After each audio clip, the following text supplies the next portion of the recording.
चलो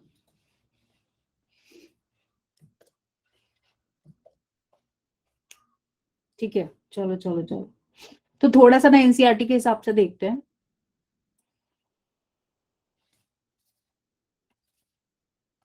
स्टार्ट हो गई ना रिकॉर्डिंग, स्क्रीन दिख रही है?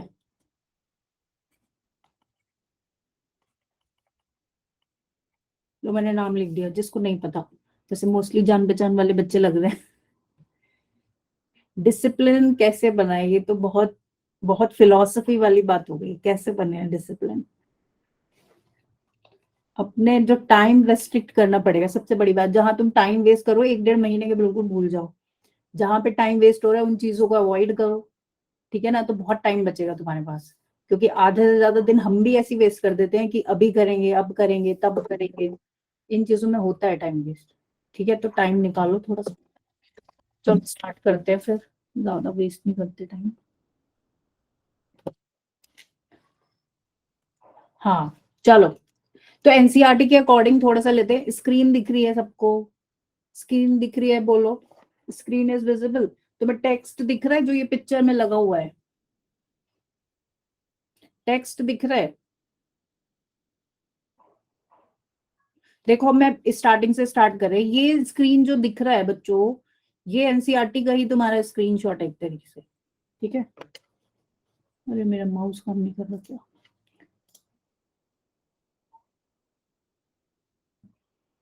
हम इसी के अकॉर्डिंग देखते हैं, ठीक है ना?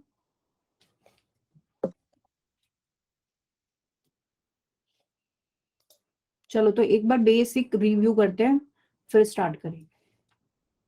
Good afternoon everyone. हम इधर,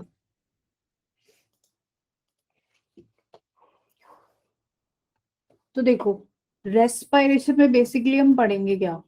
वैसे तो हम पढ़ चुके हैं, एक बार दोबारा देखते हैं, ठीक है? हम फूड का ब्रेक डाउन कर रहे हैं, फूड का ब्रेक डाउन करेंगे, ठीक है? क्यों कर रहे हैं? Because we need energy. हमें क्या चाहिए? एनर्जी।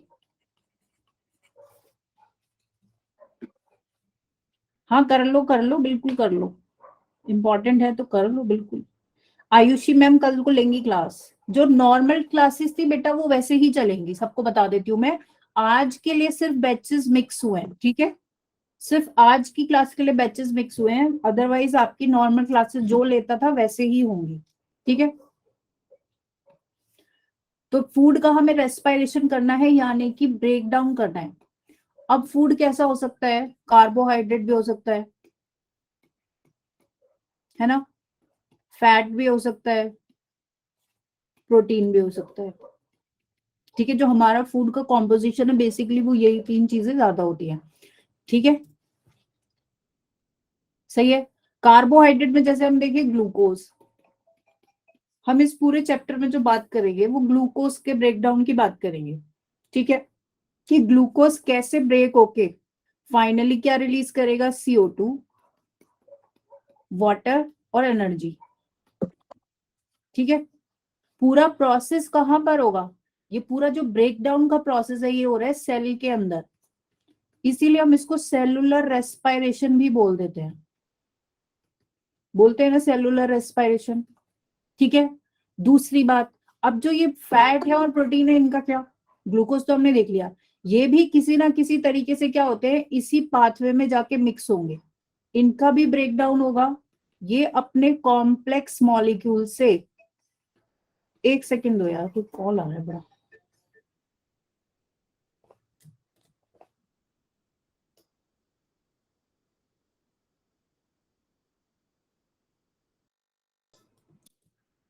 ठीक है,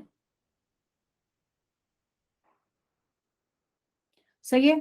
तो ये क्या होंगे? कॉम्प्लेक्स से अपने सिंपल कंपाउंड में ब्रेक होंगे, और जो सिंपल कंपाउंड बना है वो कहीं ना कहीं इसी रेस्पिरेशन के प्रोसेस में जाके ऐड होगा और उसका भी ब्रेक डाउन हो जाएगा, ठीक है? फैट के केस में भी यही होगा, प्रोटीन के केस में भी यही होगा, ठीक है? अब रेस्पिरेशन हो तो सेल में रहा है, लेकिन सेल में होगा कैसे? ज्वाइन नहीं हो पा रहा है, ऐसा भी कुछ है क्या? किसी को और भी फेस कर रहे, ज्वाइनिंग में इशू आ रही है?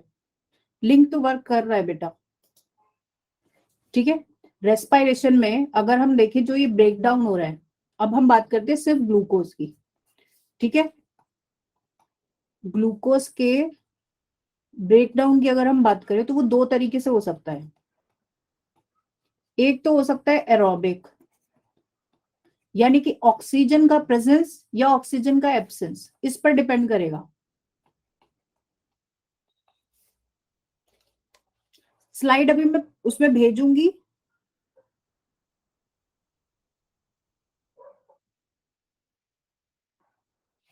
अब तो हो गया ना ज्वाइन, आपके ग्रुप पे तो मैसेज आया है ना सबके, ग्रुप से ही ज्वाइन करा है ना सबने। हाँ तो वही लिंक है। हाँ ठीक है चलो, सही है। तो एक है ऑक्सीजन का प्रेजेंस और एब्सेंस इज इंपॉर्टेंट।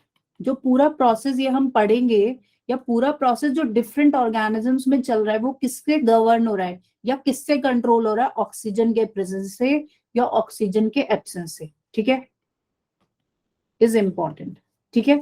उसके अकॉर्डिंग ही प्रोसेस चलेगा, ठीक है। एक होता है और एरोबिक रेस्पिरेशन जिसमें ऑक्सीजन इज प्रेजेंट, ठीक है ना। और अनएरोबिक जब हम पढ़ेंगे तो उसमें हम देखेंगे ऑक्सीजन इज एब्सेंट। उसमें सेल के पास ये क्या है, ये बेसिकली सेलुलर रेस्पिरेशन है, ठीक है, सेल के अंदर प्रोसेस हो रहा है। तो अगर सेल के अंदर ऑक्सीजन इज प्रेजेंट, ये वाली कंडीशन है, तो उसको बोलते हैं एरोबिक रेस्पिरेशन, ठीक है।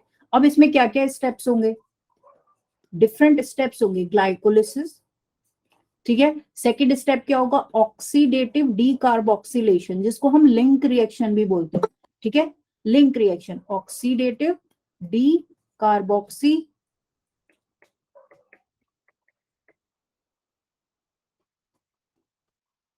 ठीक है, डी कार्बोक्सिलेशन।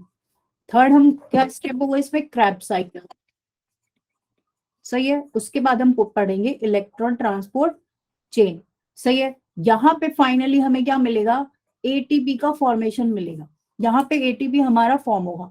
हम पूरा प्रोसेस पढ़ क्यों रहे हैं, जिससे कि हमें एनर्जी मिले, ठीक है। एनर्जी किस फॉर्म में, ये एनर्जी मिल गई हमें एटीपी, कैसे मिलेगी प्रोसेस अब अभी हम देखेंगे, ठीक है।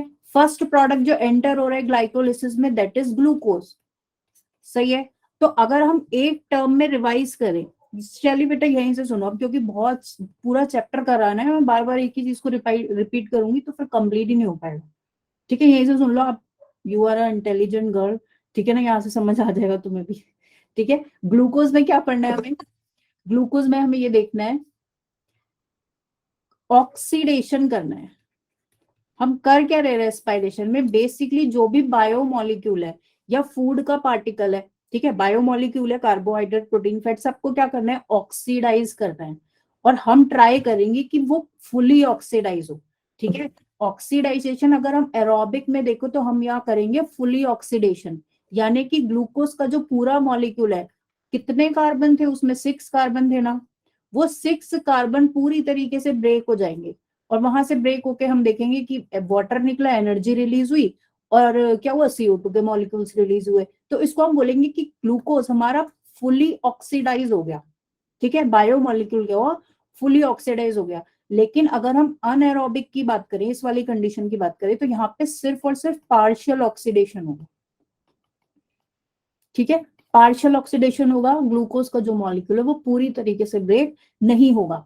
जब यहाँ पे क्या होता है, फुली ऑक्सीडेशन, एरोबिक के केस में फर्स्ट वाली कंडीशन में, तो हमें यहाँ एनर्जी कैसी मिलेगी, एनर्जी भी हमें यहाँ ज्यादा मिलेगी, मोर एनर्जी, जिसको हम बोलते हैं 36 या 38 एटीपीज हमें मिलते हैं, है ना। पढ़ा तो सबने चैप्टर पहले, तो इतना तो सबको ध्यान है। यहाँ पे पार्शियल ऑक्सीडेशन हो रहा है तो एनर्जी कैसी मिलेगी, लेस, है ना। साथ के साथ बताते जाओ, सबने पढ़ा है, क्योंकि ऐसा नहीं है कि किसी को बिल्कुल नहीं पता होगा। 2 एटीपी हमें यहाँ मुश्किल से मिलते हैं, वहां कितने मिल रहे हैं, 36 से 38 तक भी गेन हो रहा है। अब एरोबिक अनएरोबिक रेस्पिरेशन में क्या क्या स्टेप होंगे, ग्लाइकोलिसिस। अब देखने वाली बात है, यहाँ पे होगा ग्लाइकोलिसिस और उसके बाद होगा फर्मेंटेशन, सही है ना, फर्मेंटेशन। यहाँ पे देखो, glycolysis is the common step.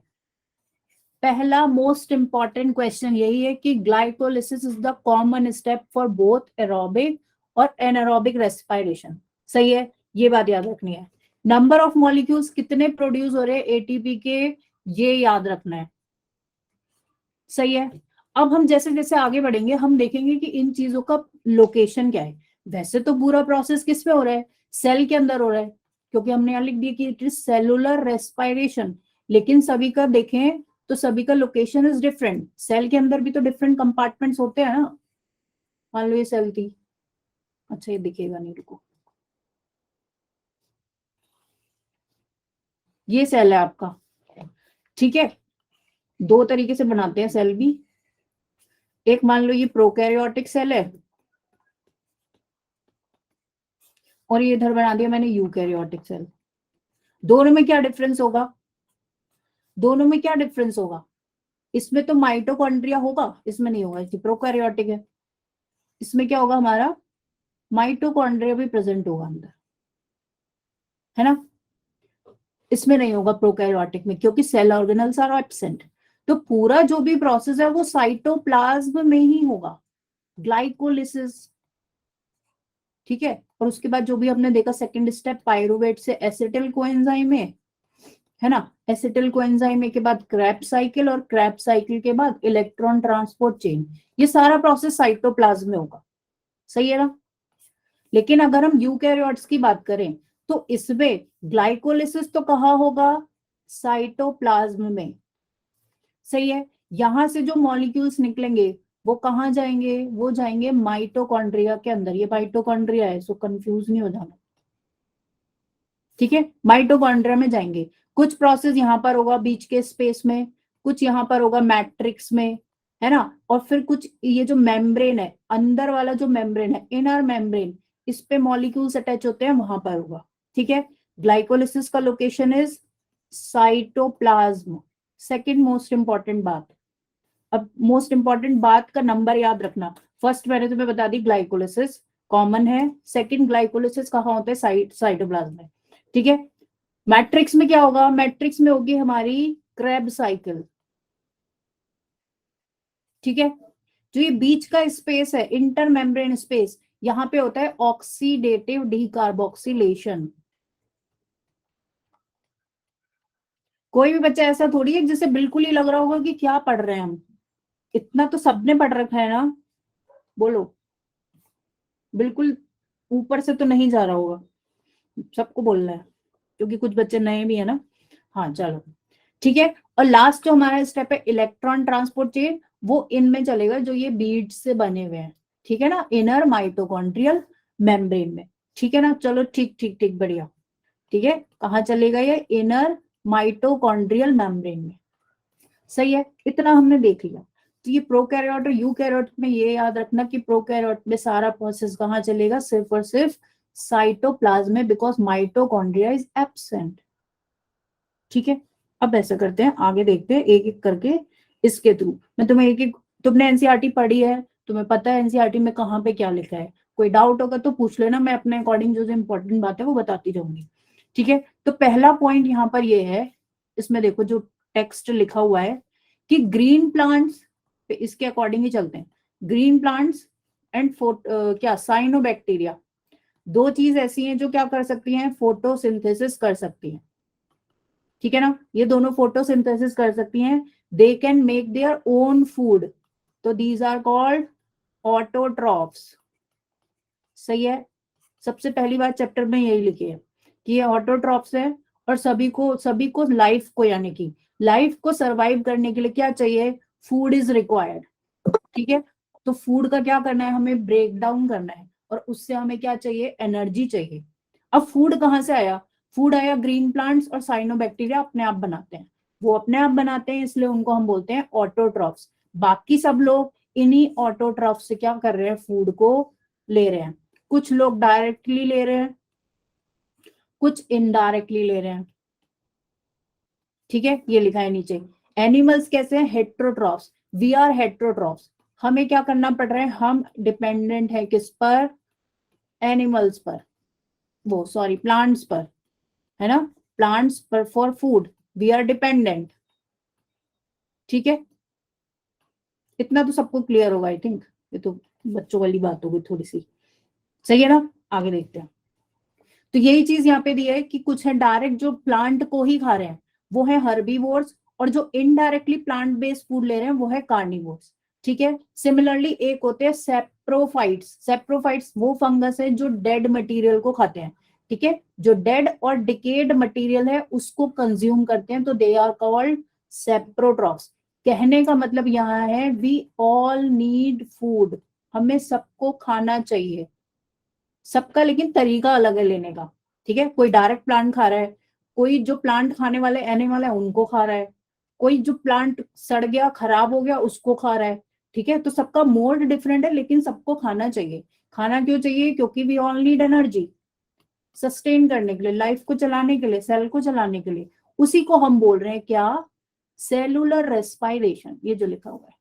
ठीक है, होता क्या है बेसिकली प्रोसेस में? Break down of food material की एनर्जी रिलीज हो। ठीक है, एनर्जी रिलीज हो और ये ट्रैप हो जाए एटीपी की फॉर्म में। ठीक है, और इस एटीपी को हम स्टोर कर लिया, एक तरीके से बैंक बना लिया। भाई पैसे मिले, एनर्जी करेंसी है एटीपी, पैसे मिले तो ऐसा थोड़ी होगा हम उसको इकट्ठा खर्च कर देंगे, हमें फ्यूचर के लिए कंज्यूम करके रखना है, सेव करके रखना है। सही है, तो वही काम हम यहाँ कर रहे हैं। एटीपी को हमने क्या करा? फ्यूचर के लिए स्टोर करके रख लिया कि जब भी जरूरत होगी, जहां भी जरूरत होगी वहां पे हम इसको यूज कर लेंगे। सही है, इतनी बात होगी। ठीक है, पूरे प्रोसेस को हम क्या बोल रहे हैं? रेस्पायरेशन। और होता क्या है इसमें? यहाँ पे देखो, breaking of carbon carbon bonds, जो मैंने तुम्हें बताया कि ग्लूकोज होगा, और ग्लूकोज में जो कार्बन कार्बन बॉन्ड्स हैं कंपाउंड के अंदर, मॉलिक्यूल में, उनको ब्रेक करने से, क्योंकि एनर्जी कहां पर होती है किसी भी मॉलिक्यूल में? एनर्जी सेव होती है उसके बॉन्ड्स में ही। ठीक है, तो हम क्या कर रहे हैं? एक तरीके से ग्लूकोज के बॉन्ड्स को ब्रेक किया, एनर्जी जो निकली उसको हम एटीपी के बॉन्ड्स में सेव कर लेंगे। ठीक है, यहाँ पे बॉन्ड ब्रेक करा, एनर्जी जो निकली वो हमने एटीपी के बॉन्ड्स के फॉर्म में सेव कर ली। तो एक तरीके से हमने सिर्फ मोड चेंज कर दिया। ठीक है, क्योंकि ग्लूकोज हर जगह जाके नहीं फिट हो सकता, लेकिन एटीपी ऐसा है जो कहीं भी जाएगा पूरी सेल में और रिक्वायरमेंट के हिसाब से एनर्जी को दे देगा। ठीक है, अब देखो, अब ये बात करें रेस्पायरेटरी सबस्ट्रेट्स की। रेस्पायरेटरी सबस्ट्रेट से क्या मतलब है कि सबस्ट्रेट क्या? जो मॉलिक्यूल ब्रेक कर रहे हैं हम। सबस्ट्रेट क्या है? जो एक तरीके से रिएक्टेंट, जैसे केमिस्ट्री में बोलते हैं ना कि कौन सा मॉलिक्यूल ब्रेक करना है। हम पूरे चैप्टर में जो बेसिक बात कर रहे हैं वो हम कर रहे हैं ग्लूकोज की। ठीक है, लेकिन वो क्या हो सकता है? फ्रक्टोज भी हो सकता है, प्रोटीन्स भी होंगे, कार्बोहाइड्रेट्स भी होंगे, क्योंकि सेल में सभी चीजें हैं। ठीक है, तो ये डिफरेंट डिफरेंट हो सकती हैं। जो भी मॉलिक्यूल का ब्रेकडाउन हो रहा है, यानी कि हम बोले क्या हो रहा है? ऑक्सीडाइज, वर्ड याद रखना है। ठीक है, ऑक्सीडाइज होगा, उससे क्या मिलेगी हमें? एनर्जी। ठीक है, और उसी को हम बोलेंगे रेस्पायरेटरी सबस्ट्रेट्स। तो ये वर्ड याद रखना है, बाकी सीधी चीजें वही लिखी है जो मैंने अभी तुम्हें बताई। ठीक है, अगर तुम्हारे पास बुक है अभी तो बुक खोल के रख लो, बुक को साथ के साथ पढ़ते चलो, और कोई बात होगी तो पूछ लेना। ठीक है, अब देखो, पहली बात यहाँ पे ये कर रहे हैं कि ऑक्सीजन की बात। ठीक है, हमने बोला कि एरोबिक रेस्पायरेशन में क्या चाहिए? एनर्जी चाहिए, क्योंकि एरोबिक रेस्पायरेशन क्या है? एक ज्यादा यूजफुल प्रोसेस है अनएरोबिक के कंपैरिजन में। ठीक है, और एरोबिक रेस्पायरेशन में हमें क्या चाहिए? ऑक्सीजन। सही है ना, ग्लूकोज को ब्रेक करने के लिए क्या हम ऑक्सीडाइज कर रहे हैं, तो ऑक्सीजन तो रिक्वायर्ड है ना। तो ऑक्सीजन कहाँ से आएगी? हमने अपनी बात करी, एनिमल्स की बात करी या ह्यूमन की बात करी, तो ऑक्सीजन कहाँ से आ रही है? ब्रीदिंग से आ रही है ना, हम सांस ले रहे हैं, ब्रीदिंग वाला चैप्टर हम पढ़ चुके हैं। तो कनेक्ट हुआ, हमने सांस ली, ऑक्सीजन अंदर गई, वो ऑक्सीजन कहाँ यूज होगी? इस रेस्पायरेशन में यूज होगी। लेकिन अगर हम प्लांट्स की बात करें तो प्लांट्स के पास कहाँ से आ रही है गैसेस? ऑक्सीजन कहाँ से आ रही है? उनके पास स्पेशल मैकेनिज्म, या हम बोल सकते हैं क्या है? स्पेशल एक स्ट्रक्चर है जिसको हम स्टोमेटा और लेंटिन्स बोल सकते हैं। These are for gaseous exchange. और ये क्वेश्चन तुम्हारे नीट में आया हुआ है, ये ध्यान रखना है। ठीक है, इंपॉर्टेंट है। स्टोमेटा तो नहीं आया, लेंटिकल्स आया है। ठीक है, स्टोमेटा सबको पता है, लेंटिकल्स आपके डायरेक्ट क्वेश्चन आया हुआ है कि गैसियस एक्सचेंज प्लांट्स में किसके थ्रू होता है, तो उसमें आंसर था lenticels. These are for gaseous exchange. ठीक है, गैसेस अंदर बाहर ट्रेवल करेंगी और क्या होंगी? जाके रेस्पिरेशन के प्रोसेस में यूज हो जाएंगी। ठीक है, और सभी सेल्स में, सभी अगर आप देखो प्लांट के पार्ट्स में क्या होता है, हमारे अंदर तो एक स्पेशल ऑर्गन प्रेजेंट है, वो पूरी बॉडी को सप्लाई कर रहा है, लेकिन इसमें ऐसा नहीं है। इसमें सभी ऑर्गन्स के, सभी पार्ट्स के पास, प्लांट के जितने भी पार्ट्स हैं सबके पास अपना अपना मैकेनिज्म है। वो अपने हिसाब से अपनी नीड के अकॉर्डिंग क्या कर रहे हैं, गैसेस एक्सचेंज कर रहे हैं। ठीक है, कोई एक स्पेसिफिक डिवाइस या एक स्पेसिफिक सिस्टम नहीं है। ठीक है, बस इतना याद रखना है। लेंटिकल्स वर्ड याद रखना है। लेंटिकल्स क्या होते हैं, स्पेशल ऑर्गन्स होते हैं, जैसे स्टोमेटा स्पेशल ऑर्गन्स है, वैसी लेंटिकल्स आर प्रेजेंट, वो सेल की सरफेस पे प्रेजेंट होते हैं। ये उसमें पढ़ा होगा आपने चैप्टर नंबर 6 में, जिसमें हम वो पढ़ते हैं ना, एंड रूट का स्ट्रक्चर पढ़ा है, चैप्टर 6 एनाटॉमी में। वॉइस ब्रेक हो रही है, बोलो, वॉइस ब्रेक हो रही है क्या?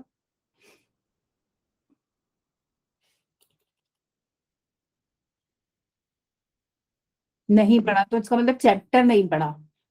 चैप्टर में पढ़ना, चैप्टर नंबर 6 में दिया है आई थिंक, जहां पे आप ये पढ़ते हो ना, morphology of shoot, morphology of root, इन सब में है। एनाटॉमी वाले चैप्टर में भी है, चैप्टर 6 में भी है।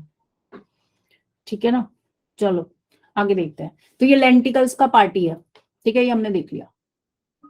अब यहाँ पे देखो, जो मेन रिएक्शन है वो याद रखनी है। ये जो रिएक्शन दिया है C6H12O6, ग्लूकोज, ठीक है, ग्लूकोज C6H12O6, ये क्या हुआ, ये पार्शियली नहीं हो रहा, ये फुल्ली ऑक्सीडाइज है। ये एरोबिक रेस्पिरेशन का रिएक्शन है। ठीक है, एरोबिक रेस्पिरेशन में क्या हुआ, ऑक्सीजन क्या हो रहा है, यूज हो रहा है। ठीक है, और ये ग्लूकोज का मॉलिक्यूल क्या हुआ, फुली ब्रेक हो गया, यानी कि फुली ऑक्सीडाइज होगा। तो ये क्या प्रोड्यूस करेगा, 6CO2 6H2O, साथ के साथ एनर्जी, और एनर्जी कैसे यूज हो गई, एटीपी की फॉर्म में। ठीक है, जाके स्टोर हो जाएगी। सही है, इसमें कुछ और इंपॉर्टेंट नहीं है, इसको पैराग्राफ को आगे बढ़ते हैं। अब देखो, अब हम बात करें तो हमने देखा एरोबिक, ठीक है, और अनएरोबिक, दोनों ही केस में कॉमन रिएक्शन कौन सी है, ग्लाइकोलिसिस। ठीक है, ग्लाइकोलिसिस पर ऑक्सीजन के प्रेजेंस या एब्सेंस का कोई अंतर नहीं पड़ता, ये प्रोसेस होगा ही होगा। कहां होगा, साइटोप्लाज्म में। ठीक है, ऑक्सीजन प्रेजेंट है तो भी होगा, ऑक्सीजन एब्सेंट है तो भी होगा। ठीक है, इसको ऐसा कोई रिक्वायरमेंट नहीं है। ग्लाइकोलिसिस में हो क्या रहा है, यहाँ पे देखो लिखा है, ऑल ऑर्गेनिजम्स के पास क्या है, एंजाइमेटिक मशीनरी है टू पार्शियली ऑक्सीडाइज ग्लूकोज। अभी ग्लूकोज क्या होगा ग्लाइकोलिसिस में, अगर हम ग्लाइकोलिसिस की बात करें अब, तो ग्लाइकोलिसिस में क्या होता है, ग्लूकोज पार्शियली ऑक्सीडाइज होगा। फुली ऑक्सीडाइज हम तब बोलेंगे जब पूरा प्रोसेस कंप्लीट हो जाएगा। ठीक है, यहाँ पे सिर्फ और सिर्फ ग्लूकोज पार्शियली ऑक्सीडाइज होके क्या करेगा, पायरुविक एसिड के 2 मॉलिक्यूल बनाएगा। ठीक है, यहाँ पे कितना है, 1 मॉलिक्यूल ऑफ ग्लूकोज, और उससे कितने बना लेगा, ये 2 मॉलिक्यूल। ठीक है, इसीलिए पार्शियली बोल रहे हैं, क्योंकि ये पायरुविक एसिड अभी आगे, अभी आगे भी ऑक्सीडाइज होगा। ठीक है, इसलिए बोल रहे हैं इसको ये ऐसा। सही है, तो इस ग्लाइकोलिसिस के बारे में देखते हैं। ग्लाइकोलिसिस टर्म, सबसे पहली बात, ग्लाइकोस का मतलब होता है शुगर, और लाइसिस का मतलब होता है स्प्लिटिंग। लाइसिस वर्ड कहीं भी मिले तो इसका मतलब है ब्रेक करना, ठीक है, या स्प्लिट कर देना। सही है, साथ के साथ ग्लाइकोलिसिस को हम क्या बोलते हैं, ईएमपी पाथवे। सही है, ईएमपी पाथवे, किसके बेसिस पर, इनके जो खोज करता है, जिन्होंने इसको खोजा पाथवे को, उनके नाम पे। ठीक है, शॉर्ट में याद रखना है, पूरा पूरा नाम याद रखने की जरूरत नहीं है। एम्बडन, मेयरहॉफ और पैरनास, ई एम और पी। ठीक है, ईएमपी पाथवे। सही है, दोनों में कॉमन है, पार्शियल ऑक्सीडाइज होगा, वही चीज दोबारा लिखी है, और क्या बनेगा, 1 से 2 मॉलिक्यूल बनेंगे पायरुविक एसिड के। सही है, हाँ, 10 स्टेप का प्रोसेस है। सही है, वही चीज देख रहे हैं। देखो, अब एक इंपॉर्टेंट पॉइंट यहाँ पे लिखा है, जो तुम्हें मिस, जो छोटी छोटी बातें होती है ना, वहां से भी क्या होता है, कभी कभी छोटा दिख रहा है। बुक खोल लो ना, मैं तभी तो बोल रही हूँ, बुक खोल लो, ये बुक का ही स्क्रीनशॉट है भाई। ठीक है, इतना तो दिख ही रहा है ना, बाकी बुक में देखते चलो, क्योंकि मैं जूम भी करूंगी ना तो थोड़ा सा पोर्शन जूम होता है, बाकी रह जाएगा। देखो इधर कट गया ना साइड में, स्क्रीन बिग ऐसे नहीं होती, ये सॉफ्टवेयर थोड़ा सा डिफरेंट है, समझ रहे हो। यहां से देखो, अब दिखा, ठीक है, तो क्या बोल रहे हैं इसको, ईएमपी पाथवे। हाँ तुम कर लो, ये भी सही बात है, ऐसे फैल जाती होगी ना स्क्रीन तो। हाँ ठीक है, तो एक ग्लूकोज से 2 मॉलिक्यूल बनेंगे पायरुवेट एसिड के। दूसरी बात है, हम यहाँ कर रहे हैं, तुम अपनी कर लो, मैं नहीं कर रही, क्योंकि मुझे बार बार ना चेंज करना पड़ता है फिर। अब मैं पेज शिफ्ट करती हूँ तो मुझे रीसाइज में जाना पड़ता है फिर से। हाँ शैली इज गाइडिंग ऑल। ठीक है, तो हमने बात करी सिर्फ ग्लूकोज की, कि ग्लूकोज ब्रेकडाउन होता है, लेकिन ग्लूकोज तक पहुंचना भी तो पड़ेगा। अगर ग्लूकोज मान लो प्रेजेंट ही नहीं है सेल में, तो ग्लूकोज पहले बनाना पड़ेगा। तो ये प्लांट की बात कर रहे हैं इस लाइन में, कि प्लांट्स के केस में जो स्टोरेज प्रोडक्ट है, नेक्स्ट लाइन देखो, स्टोरेज कार्बोहाइड्रेट क्या है, वो है सुक्रोज। ये इंपॉर्टेंट है, ध्यान रखना है, दिस इज इंपॉर्टेंट। ठीक है, सुक्रोज है वो। सुक्रोज क्या होगा पहले, फिर ब्रेक होगा ग्लूकोज और फ्रक्टोज में। ठीक है, कौन से एंजाइम की हेल्प से, इन्वर्टेज। ठीक है, उसके बाद जब ये ग्लूकोज फ्रक्टोज बने हैं, ये किस में जाएंगे, ये ग्लाइकोलिसिस में जाएंगे दोनों। ठीक है, तो ये इन्वर्टेज एंजाइम का नाम याद रखना, कि जब प्रोडक्ट डिफरेंट होता है, सुक्रोज प्रोडक्ट है, सुक्रोज क्या है, प्लांट्स के अंदर प्रेजेंट है, तो वो पहले ब्रेक होगा इन्वर्टेज एंजाइम की हेल्प से, और उसके बाद उसके जो प्रोडक्ट्स हैं वो किस में एंटर होंगे, ग्लाइकोलिसिस में। ठीक है, अब प्रोसेस में क्या होता है, फर्स्ट स्टेप में हम देते हैं कि ग्लूकोज और फ्रक्टोज क्या होते हैं, फॉस्फोराइलेशन शो करेंगे। ग्लूकोज कन्वर्ट होगा ग्लूकोज 6 फॉस्फेट में। ठीक है, अब ध्यान यहां रखना है कि पूरी ग्लाइकोलिसिस में देखो, ये ग्लाइकोलिसिस है, इसमें जहां भी देखो फॉस्फेट ऐड हो रहा है। ठीक है, अपना बुक में देखो, ग्लूकोज पहले यहाँ पे प्रेजेंट था फर्स्ट नंबर पे, सेकंड बना ग्लूकोज 6 फॉस्फेट, तो यहाँ पे फॉस्फेट ऐड हुआ है ग्लूकोज में 6th पोजीशन पर। ठीक है, 6th पोजीशन पर फॉस्फेट ऐड हुआ है। जब भी फॉस्फेट ऐड होगा, फॉस्फेट क्या होगा, ऐड होगा, तो उस कंडीशन में फॉस्फेट कौन देगा, एटीपी देगा। ठीक है, तो यहां देखो एटीपी ने क्या दिया, फॉस्फेट दिया, और वो खुद में किस में कन्वर्ट हो गया, एडीपी। एटीपी यानी कि एडिनोसाइन ट्राई फॉस्फेट, पहले उसके पास 3 फॉस्फेट थे, एक फॉस्फेट उसने ग्लूकोज को दे दिया, तो उसके पास कितने बचे, 2 बचे, एडीपी बन गया वो। ठीक है, ये हमेशा याद रखना है, जहां पे भी तुम देखो फॉस्फेट ऐड हो रहा है, फॉस्फेट किसकी हेल्प से ऐड हो रहा है, एटीपी की हेल्प से।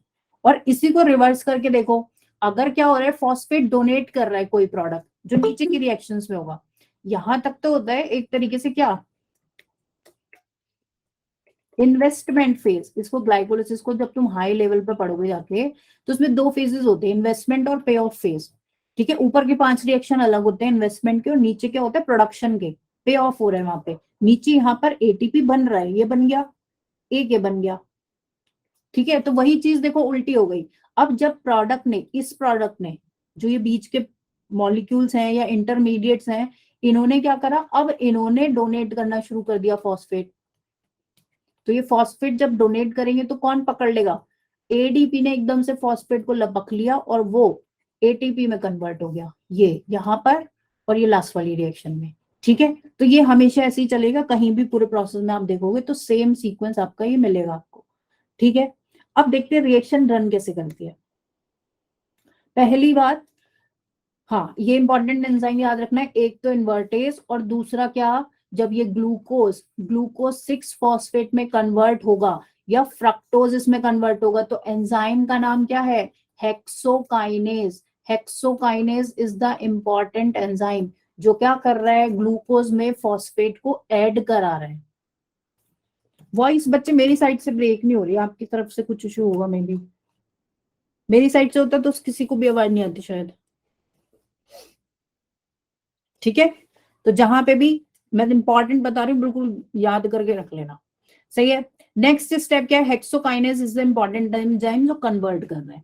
उसके बाद देखो, ग्लूकोज 6 फॉस्फेट आइसोमराइज होगा, वो क्या कर रहा है, कुछ नहीं कर रहा, बस अपना आइसोमर कन्वर्ट कर रहा है। ठीक है, उसका आइसोमर बन रहा है, ग्लूकोज का आइसोमर क्या हो जाएगा, फ्रक्टोज। फ्रक्टोज 6 फॉस्फेट, ये स्टेप हो गया आइसोमराइजेशन का। ठीक है, ये चीज आपकी यहां पर लिखी है। सो ये जो नेक्स्ट स्टेप है, उसके बाद सब्सिक्वेंट स्टेप्स हम आगे देखते हैं। टोटल कितने रिएक्शंस है, 10 स्टेप्स आर देयर।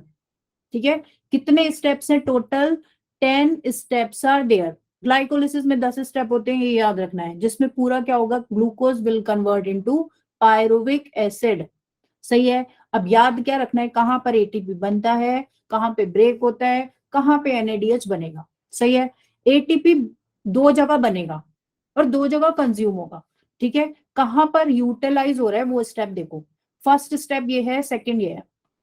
यहां पर क्या हो रहा है, एटीपी यूज हो रहा है। यूज क्यों हो रहा है, क्योंकि वो अपना एक फॉस्फेट क्या कर रहा है, डोनेट कर रहा है ना, ग्लूकोज से ग्लूकोज 6 फॉस्फेट, और यहाँ पे भी डोनेट कर दिया। यहाँ पे क्या हुआ, फ्रक्टोज 6 फॉस्फेट था, उसमें एक और फॉस्फेट ऐड हो गया फर्स्ट पोजीशन पर।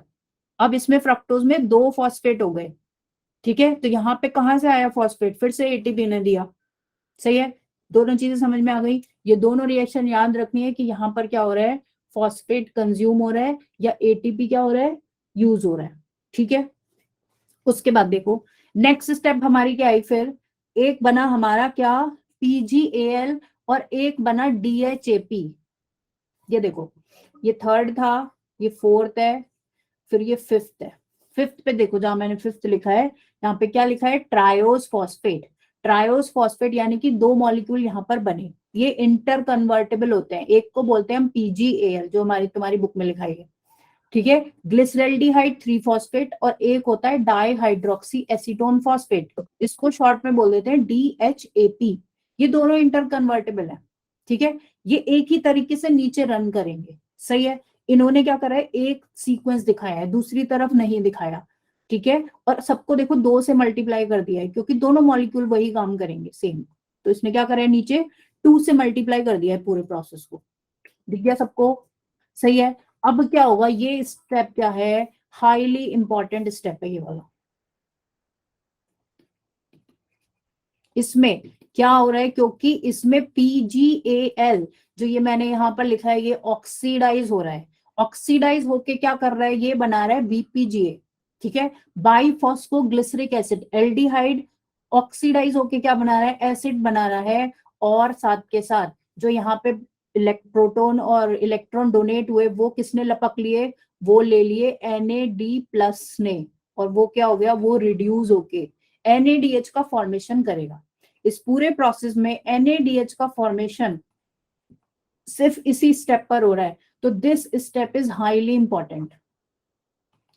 किससे कन्वर्ट हो रहा है, कब बन रहा है, जब ट्रायोस फॉस्फेट, ठीक है, ट्रायोस फॉस्फेट, या हम बोले क्या, PGAL कन्वर्ट हो रहा है BPGA में, ये याद रखना है।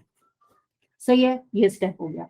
उसके बाद देखो क्या क्या है, उसके बाद दोबारा देखना है एटीपी का बन रहा है, एक इस स्टेप पर, एक इस स्टेप पर। जब ग्लिसरिक एसिड दोबारा से ट्रायोस फॉस्फेट यानी कि 3 फॉस्फोग्लिसरिक एसिड में कन्वर्ट होगा, 1 3 से 3 में, एक फॉस्फेट उसने डोनेट कर दिया।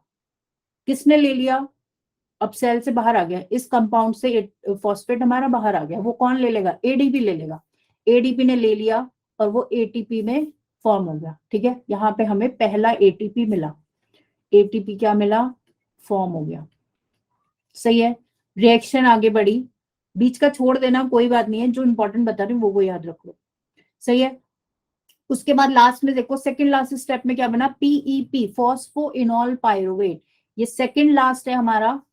सेकंड लास्ट में लास्ट का प्रोडक्ट जब बनेगा सेकंड लास्ट से, ये 6th हो गया, 7th 8th 9th और 10th, जब पीईपी से क्या बनेगा, पायरुविक एसिड बनेगा, उस टाइम पर लास्ट फॉस्फेट जो बचा है वो भी डोनेट होगा, और यहाँ पर फिर से एटीपी का फॉर्मेशन होगा।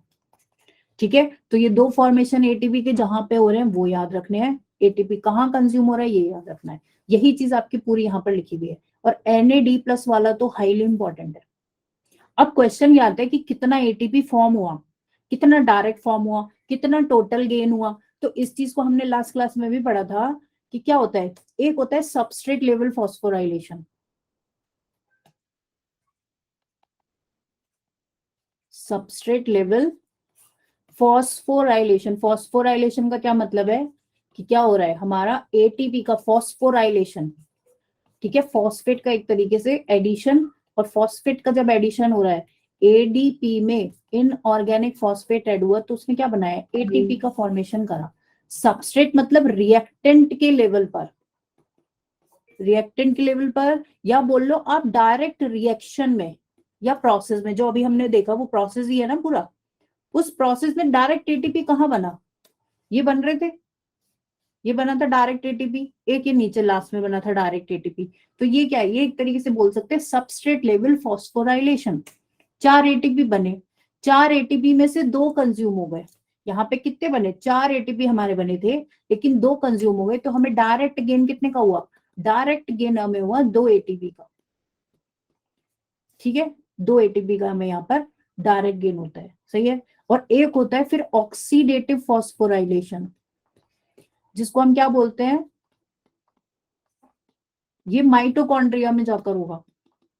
ठीक है, जब माइटोकॉन्ड्रिया में NADH और हमारा FADH2 वो क्या होंगे, वो ऑक्सीडाइज हो जाएंगे, और जो उनसे मॉलिक्यूल्स और इलेक्ट्रॉन्स निकले वो क्या करेंगे, वो डोनेट होके किसके पास जाएंगे, इलेक्ट्रॉन के पास, ऑक्सीजन के पास जाएगा लास्ट में। और क्या होता है, एटीपी सिंथेज रन करेगा, और वो फिर प्रोडक्ट का फॉर्मेशन करेगा एटीपीस का, किसकी हेल्प से, इनकी एनर्जी और इनके इलेक्ट्रॉन्स के हेल्प से। ठीक है, तो इन दोनों में डिफरेंस है, ये याद रखना। तो ये हमने देख लिया, अब आगे देखते हैं।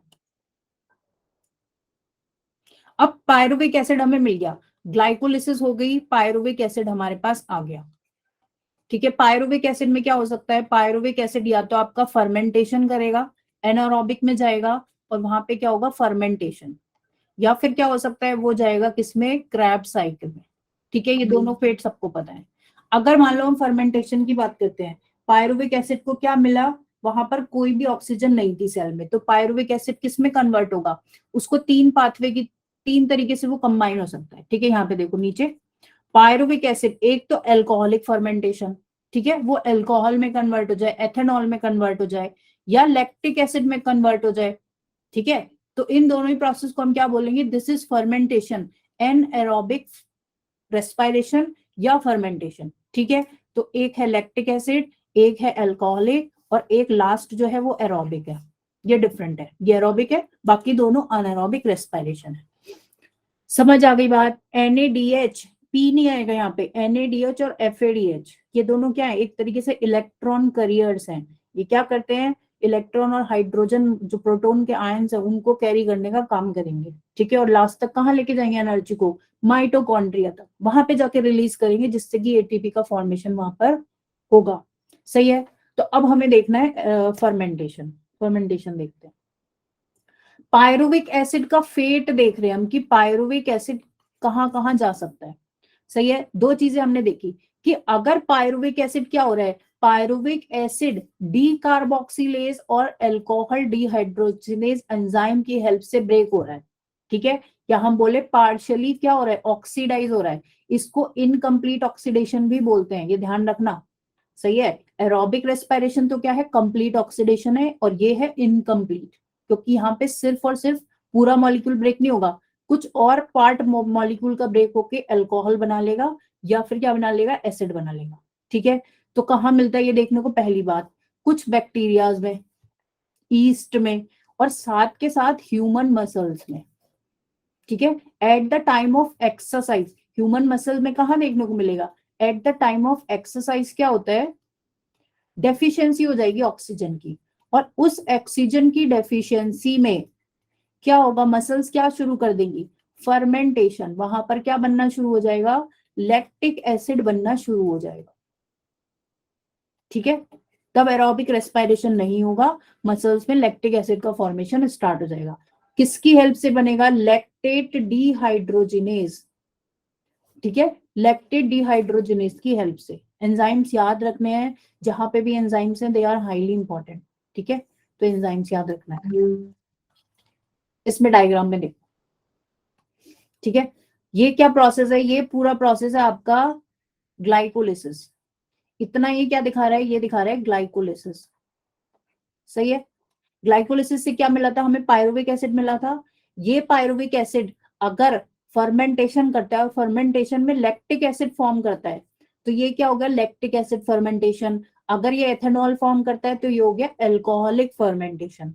दोनों ही प्रोसेस में क्या होगा, NADH कंज्यूम होगा, बन कुछ नहीं रहा, कंज्यूम हो रहा है। यहाँ पे क्या हो रहा था ग्लाइकोलिसिस में, देखो NADH का फॉर्मेशन हो रहा था, और ये NADH कहाँ जाता, माइटोकॉन्ड्रिया में इलेक्ट्रॉन ट्रांसपोर्ट चेन में, और वहां पे ये हमें एनर्जी देता। लेकिन यहाँ पे कुछ नहीं हो रहा है, यहाँ पे और उल्टा काम हो रहा है, यहाँ पे NADH बन तो नहीं रहा, कंज्यूम और हो गया। इसीलिए इसको बोल रहे हैं कि लेस एनर्जी हमें फर्मेंटेशन से या अनारोबिक रेस्पिरेशन से मिलती है। सही है।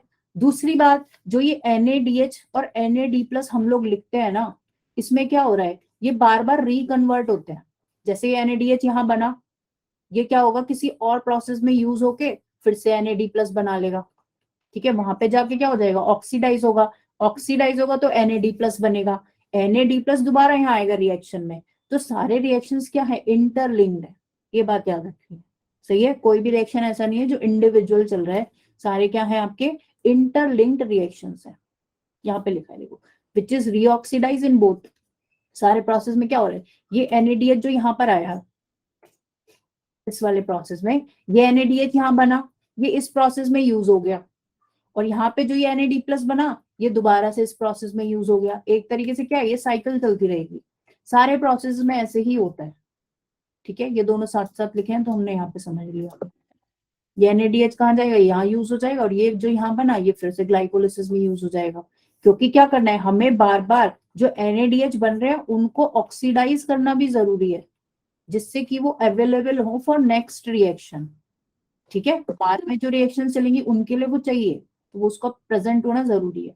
दूसरी बात, ये तुम्हारी बुक में लिखा है कि लैक्टिक एसिड फर्मेंटेशन या एल्कोहलिक फर्मेंटेशन में बहुत कम एनर्जी यूज होती, क्या होती है, एक तो एनर्जी बहुत कम बन रही है। ठीक है, उसमें भी क्या है, लेस देन 7%, 7% से भी कम एनर्जी ट्रैप होके क्या करती है, हमारा ATP का फॉर्मेशन करती है।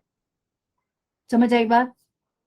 और सारी एनर्जी नहीं यूज हो रही, सिर्फ और सिर्फ 7%। ये क्वेश्चन आया हुआ है, ये ध्यान रखना, कितना परसेंटेज ऑफ एनर्जी ट्रैप होके क्या बना रहा है, ATP का फॉर्मेशन कर रहा है, तो कितना हो गया, 7%। सही है, ध्यान रहेगी ये बात। अब देखो, ये वही चीज दोबारा लिखी है। अब आते हैं हम क्रेब्स साइकिल पर। हाँ, लेस देन 7%, ये याद रखना है। सही है, अब आते हैं एरोबिक रेस्पिरेशन में। एरोबिक रेस्पिरेशन में क्या बोल रहे हैं, ठीक है, अब हम पढ़ेंगे लिंक रिएक्शन, यानी कि पायरुविक एसिड कहाँ आ गया, पायरुविक एसिड अब आएगा किसमें, माइटोकॉन्ड्रिया की मैट्रिक्स में। यहाँ पर जो ये बीच का एरिया था, पायरुविक एसिड माइटोकॉन्ड्रिया में आया, एक रिएक्शन यहाँ पर होगी इंटरमेम्ब्रेन स्पेस में, जिसको हम क्या बोलते हैं, ऑक्सीडेटिव डीकार्बोक्सिलेशन। ठीक है, ऑक्सीडेटिव डीकार्बोक्सिलेशन से यहाँ पे क्या बनेगा, एसिटिल कोएंजाइम A। ठीक है, हाँ, पेरी माइटोकॉन्ड्रियल स्पेस में। ये एसिटिल कोएंजाइम में कहाँ यूज होगा, फिर अंदर जाएगा मैट्रिक्स में, और यहाँ पर चलेगी क्रेब्स साइकिल। तो आपके एनसीईआरटी में क्या कराई है, दोनों प्रोसेस एक साथ दिखाए हैं। यहाँ पे देखो, ये दोनों प्रोसेस ना एक साथ दिखा दिए हैं। ये क्या है, ये है ऑक्सीडेटिव डीकार्बोक्सिलेशन। सही है, और उसके नीचे जो एसिटिल कोएंजाइम में बना ये प्रोडक्ट, ये कहाँ चला गया, ये क्रेब्स साइकिल में चला गया। ये सिट्रिक एसिड साइकिल भी हम इसको बोलते हैं। सही है, इसी को बोलते हैं ना क्रेब्स साइकिल। अब होता क्या है देखो, पहली बात यहाँ पे भी लिखा है कि फर्स्ट प्रोसेस क्या है, मैट्रिक्स ऑफ माइटोकॉन्ड्रिया, और सेकंड कहाँ पे होगा, इलेक्ट्रॉन ट्रांसपोर्ट चेन में। ये बात कर रहा है किसकी, Krebs cycle is the first process, और सेकंड है इलेक्ट्रॉन ट्रांसपोर्ट चेन।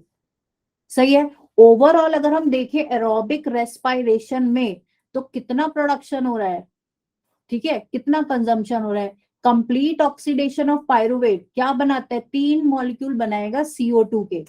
यहाँ पे देखो 3 मॉलिक्यूल क्या मिलेंगे हमें, CO2 के मिलेंगे। सही है, ठीक है, आगे देखें कि तुम क्या बातें कर रहे हो आपस में।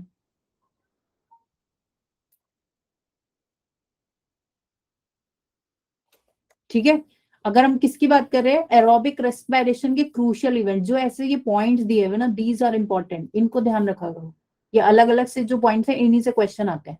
ठीक है, तो पहली बात कर रहे हैं कंप्लीट ऑक्सीडेशन से क्या हो रहा है, 3 मॉलिक्यूल तो बन रहे हैं CO2 के। कहाँ कहाँ मिल रहे हैं, देखो एक ये मिल रहा है, ये वाला लिंक रिएक्शन में, और 2 मिलेंगे हमें किसमें, जब क्रैब साइकिल हमारी रन करेगी तो 3 टोटल हमें CO2 के मॉलिक्यूल्स मिल रहे हैं, ये याद रखना है।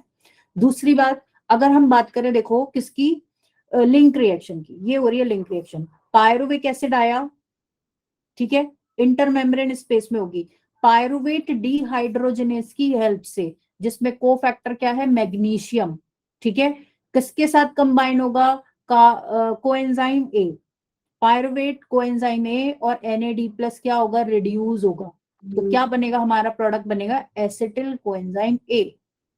अब याद ये रखना है, इसको सबको 2 से मल्टीप्लाई करना है, ठीक है ना, क्योंकि पायरुविक एसिड के कितने मॉलिक्यूल बनते हैं, 2, ग्लूकोज से पायरुविक एसिड के 2 मॉलिक्यूल बनते हैं और वो दोनों मॉलिक्यूल यहाँ पे जाएंगे रिएक्शन में, तो एसिटिल कोएंजाइम में भी कितने मिलेंगे, 2। इस पूरी रिएक्शन को 2 से मल्टीप्लाई करना है। NADH कितने मिलेंगे, 2, यहाँ पे लिखा है 2 molecule of NADH are produced, हाँ पूरी डबल होगी, ठीक है, 2 मॉलिक्यूल की बात कर रहे हैं, इन्होंने 8 के लिए लिखी है, लेकिन हम इसको 2 से मल्टीप्लाई करेंगे, सही है। एसिटिल कोएंजाइम में जो बना ये जाएगा क्रैब साइकिल में, ठीक है। क्रैब साइकिल कहाँ होगी, मैट्रिक्स में, लोकेशन याद रखनी है सबकी। आगे देखते हैं, यहाँ पे देखो ये हो गया, एसिटिल कोएंजाइम में बना, एसिटिल कोएंजाइम में कहा गया, ऑक्सैलो एसिटिक एसिड से कंबाइन होगा, this is important, OAA plus acetyl coenzyme में, ये फर्स्ट रिएक्शन है क्रैब साइकिल की, इससे क्या बना, सिट्रिक एसिड। सिट्रिक एसिड क्या है, फर्स्ट प्रोडक्ट है एक तरीके से, first product of Krebs cycle, ठीक है, क्रैब साइकिल का पहला प्रोडक्ट। याद क्या रखना है यहाँ पे, याद रखना है number of molecules, highly important है ये, कितना मॉलिक्यूल किस कंपाउंड में है, नंबर ऑफ कार्बन एटम्स, ठीक है। पायरुवेट 3 कार्बन का कंपाउंड है, तुम्हारी रिएक्शन में लिखा है, देखो बुक में देखो, सबके नीचे नंबर ऑफ कार्बन लिखे हैं, पायरुवेट 3 का होता है, एसिटिल कोएंजाइम में 2 का होता है, ऑक्सैलो एसिटिक में 4 कार्बन आर देयर, 4 कार्बन का कंपाउंड है।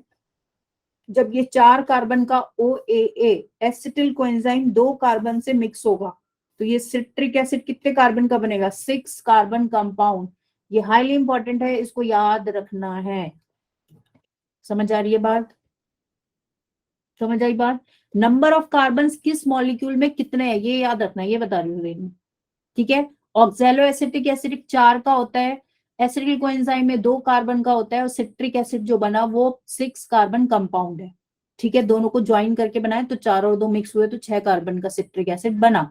रिएक्शन किसने रन करी, citrate synthase, citrate synthase, enzyme का नाम याद रखना है, सही है, सिट्रेट सिंथेज, सिट्रेट सिंथेज बनेगा और क्या होगा यहाँ पे, CO2 हाँ सिट्रेट सिंथेज, ये बना है ना, सिट्रेट सिंथेज बनेगा और कोएंजाइम में रिलीज हो जाएगा, ये भी याद रखना है, यहाँ पे दिया नहीं है इसमें रिएक्शन में, यहाँ पे लिखा नहीं है, यहाँ पे क्या होगा, COA जो कोएंजाइम ए में था ना, एसिटिल कोएंजाइम में किसमें था, COA था उसमें, उसमें से COA रिलीज हो जाएगा और बाकी का फॉर्मेशन हो गया, क्या बना लेगा, सिट्रिक एसिड या सिट्रेट, इसीलिए हम इसको क्या बोलते हैं, सिट्रिक एसिड साइकिल या ट्राई कार्बोक्सिलिक एसिड साइकिल भी बोलते हैं, क्योंकि ये 3 क्या है, इसमें COH ग्रुप कितने हैं, 3 है, ठीक है, इसको ट्राई कार्बोक्सिलिक एसिड भी बोल देते हैं।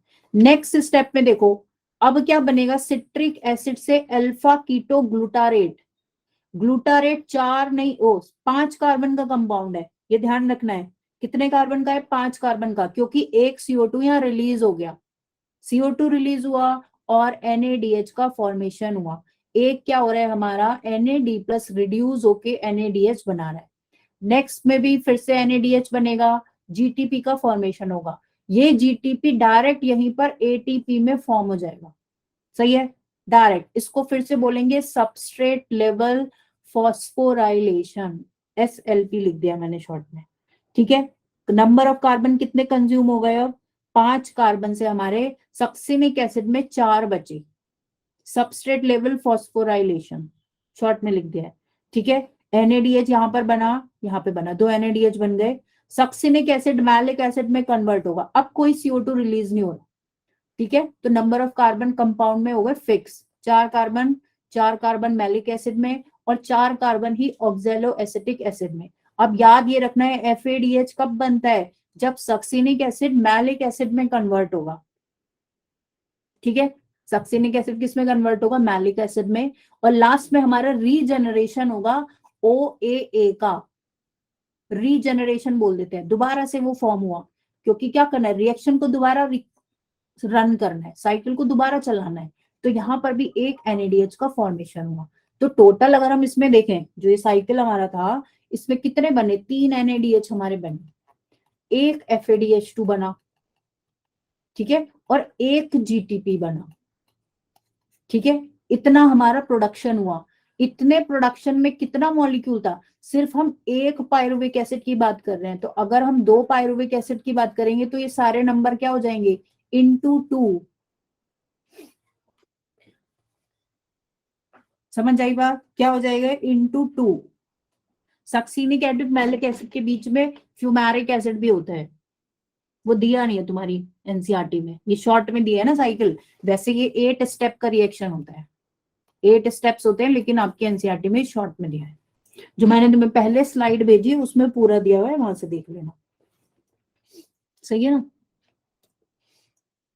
हाँ जी भाई, अंजलि मैम ने बताया था, आपकी जो PDF पहले दी थी ना, उसमें ऐसे ही दिया है, लेकिन हम एनसीईआरटी के बेसिस पर देख रहे हैं, तो यहाँ पर नहीं दिया हुआ, ये शॉर्ट में दिया है आपके, ठीक है ना, उसमें दे रखा है पूरा, फ्यूमेरिक एसिड से मैलिक एसिड बनेगा, लेकिन फोकस इज एनसीईआरटी, तो यहाँ से देख लो आप, नहीं तो उससे देख लेना,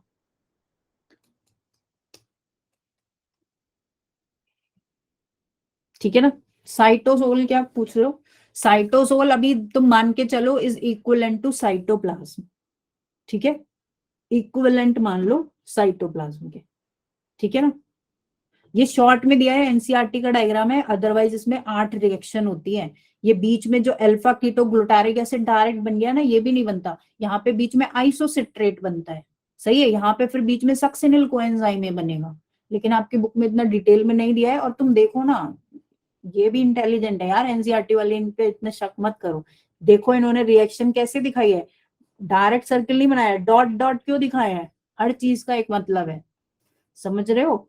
ये डॉट डॉट क्यों दिखाया है, इन्होंने इसीलिए दिखाए हैं क्योंकि इन्होंने रिएक्शन को कट करके लिखा है, समझ रहे हो बात को, ठीक है चलो।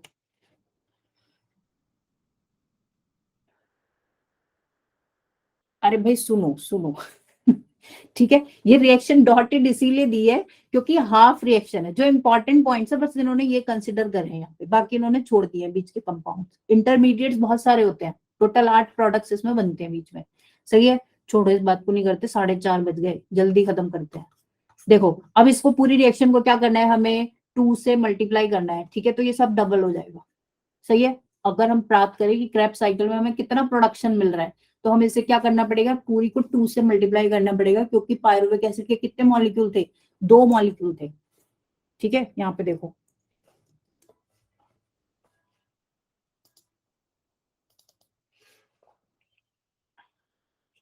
ठीक है, यहाँ पे अगर हम देखें एक बार में, ये देखो, इसमें देखो जो नीचे डायग्राम दिया हुआ है, एटीपी ग्लाइकोलिसिस में कितने बने थे, 2 बने थे डायरेक्ट, जिसको मैंने लिखा सबस्ट्रेट लेवल फॉस्फोराइलेशन, वैसे 4 बन रहे थे, 4 एटीपी से मैं 2 माइनस करे, क्योंकि 2 क्या हो रहे थे, यूज हो रहे थे, ठीक है, 2 4 बन रहे थे और 2 यूज हो रहे थे, तो बच्चे कितने, 2 ही बचे ना, ठीक है। NADH कितने बन रहे थे, यहाँ पे इसलिए बता रही हूँ क्योंकि अभी लिंक हो जाएगा, ठीक है। मॉलिक्यूल NADH के कितने बन रहे थे, 2, तो 2 से कितना मिलेगा, 6 एटीपी। एक NADH कितना देता है, एक NADH देता है हमें 3 एटीपी, और एक FADH2 कितना देगा, कितना देगा, 2 एटीपी, ठीक है। ये क्लियर है ना सबको। अभी हमने ऑक्सीडेटिव डीकार्बोक्सिलेशन की बात करी, तो वो कौन सी रिएक्शन है, लिंक रिएक्शन, ठीक है, उसमें भी मल्टीप्लाई करना था 2 से, मैंने तुम्हें बताया, ये बन रहा था पायरुविक एसिड से एसिडिल कोएंजाइम है, तो यहाँ पे 2 NADH बन रहे थे, तो 2 से कितने एटीपी मिलेंगे, 6, सही है ना, ठीक है। अभी हमने जस्ट पढ़ा क्रैब साइकिल, क्रैब साइकिल में क्या हो रहा था, 3 NADH मैंने लिखे थे कि 3 NADH, एक FADH2 और एक GTP, है ना, एक साइकिल में ये हमने देखा था, लेकिन फिर से इसको 2 से मल्टीप्लाई करना है, तो यहाँ पे देखो इन्होंने 2 से मल्टीप्लाई करके इसको लिख दिया है, सही है, और बाद में किससे कर दिया, इसको 3 से, इसको 2 से और इसको 1 से, ये एज इट इज आएगा, ठीक है। तो ऐसे हमने इसको गेन करा है ये चीज समझ आओगी ना सबको, बोलो। ठीक है, तो बीच का अपना एक टॉपिक जो बचता है वो देखते हैं। लिंक रिएक्शन हमने देख ली, क्रेब्स साइकिल देख लिया। अब आते हैं किस पर, इलेक्ट्रॉन ट्रांसपोर्ट चेन पर। सही है, ग्लूकोज ब्रोक डाउन हो गया, रिलीज करा उसने CO2, 8 molecules of NADH, 2 molecules of FADH2। अब यहाँ पे 8 क्यों लिखा है इसने, 6 कहां से मिले, क्रैब साइकिल से, ठीक है, और 2 कहां से मिल रहे हैं, लिंक रिएक्शन से। ठीक है, क्योंकि बुक में क्या दिया है, इन दोनों को अलग अलग ना देके पूरी रिएक्शन उन्होंने एक साथ लिख दी है। ठीक है, 2 ये हो गए और 3 ये थे, तो 3 को डबल करेंगे तो 6, और ये 1 को डबल करेंगे तो 2 हो गए। समझ आ रही है ना बात। इन्होंने क्या करा, अलग अलग नहीं दिया, हमने जो PDF दी थी उसमें अलग अलग लिखा था। तो ये ध्यान रखना है, सबको मल्टीप्लाई करना है 2 से। सही है, और मॉलिक्यूल्स के एंजाइम्स के नाम याद रखना। अब देखो आगे देखते हैं। अब क्या होगा, जो ये NADH हमने देखा कि हाँ जी 2 बने, 6 बने, ठीक है, और एक FADH2 बना, GTP बना था, GTP डायरेक्ट कन्वर्ट हो जाता है ATP में, वहीं पर साइकिल में। ठीक है, लेकिन जो NADH बना और FADH2 बने, इनका क्या होगा, ये अपने इलेक्ट्रॉन और प्रोटॉन कहाँ लेकर जाएंगे, इन्हें क्या करना पड़ेगा, अपने इलेक्ट्रॉन और प्रोटॉन को डोनेट करना है। कहाँ डोनेट करेंगे, ये डोनेट करेंगे जाके। डोनेट क्यों करना जरूरी है, क्योंकि इन्हें दोबारा से FADH और NAD+ में कन्वर्ट होना है। और ये कन्वर्ट होके क्या करेंगे, ये फिर से रिएक्शंस में जाके रिकंज्यूम होंगे। ऐसा तो नहीं है ना कि एक बार रिएक्शन हुई और फिर कुछ होगा ही नहीं, रिएक्शन तो रन कर ही रही है कंटिन्यूस। तो इन्हें कंटिन्यूस क्या करने पड़ेंगे, अपने और इलेक्ट्रॉन प्रोटॉन डोनेट करने पड़ेंगे, जिससे ये अपनी पुरानी वाली फॉर्म में कन्वर्ट हो सके। ठीक है, या हम इसको बोलते हैं इनको दोबारा से ऑक्सीडाइज फॉर्म में पहुंचना होगा। ठीक है, ये डोनेट करेंगे कहाँ जाके, इलेक्ट्रॉन ट्रांसपोर्ट चेन में। इलेक्ट्रॉन ट्रांसपोर्ट चेन देखते हैं उसमें क्या है। पहली बात, लोकेशन कहाँ है, इनर माइटोकॉन्ड्रिया स्पेस। ठीक है, माइटोकॉन्ड्रिया का जो इनर मेम्ब्रेन है उस पे क्या लगे हुए हैं, ये कॉम्प्लेक्सेस लगे हुए हैं। 5 तरीके के कॉम्प्लेक्स हैं, कॉम्प्लेक्स 1 2 3 4 5। इसमें देखो, कॉम्प्लेक्स 1 का क्या नाम है, NADH डिहाइड्रोजनेज, ये वाला। ठीक है, NADH डिहाइड्रोजनेज यानी कि क्या कर रहा है, NADH को ऑक्सीडाइज करके NAD+ में कन्वर्ट करेगा। इसका जो इलेक्ट्रॉन है और इसका जो प्रोटॉन है वो क्या होगा, वो पास ऑन हो जाएगा। इलेक्ट्रॉन किसको जाएगा, इलेक्ट्रॉन जाएगा UQ के पास। ठीक है, और प्रोटॉन कहाँ चला जाएगा, प्रोटॉन चला गया इंटर मेम्ब्रेन स्पेस में। ये क्या था, ये तो इनर मेम्ब्रेन है ना, ये इनर मेम्ब्रेन है, और यहाँ पे क्या होगी, आउटर मेम्ब्रेन। दोबारा से वही बात, समझ रहे हो ना कहाँ पे होगी, बोलो। हम इसकी बात कर रहे हैं।